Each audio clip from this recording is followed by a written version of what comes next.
Welcome to Pindar Poetry. We hope you learned something new. In this video, I will show how to make gazpacho soup updated.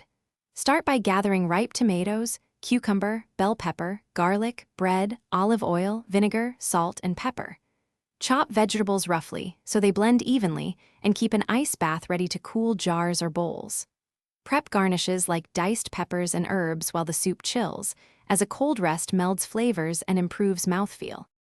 Rinse and core vegetables, then roughly chop to ease blending and keep consistency even. Tear bread into pieces and soak briefly in a little water or tomato juice to soften it. Combine tomatoes, cucumber, pepper, onion, garlic, soaked bread, olive oil, and vinegar in the blender. Pulse to your desired texture, then chill the gazpacho for at least 1 hour before final seasoning and serving. Use a high-speed blender for a silky gazpacho or a food processor for a rustic finish, blending until you reach your preferred consistency. Strain if you want extra smoothness, then chill thoroughly to enhance brightness and depth. Taste after cooling and balance acidity, salt, and oil.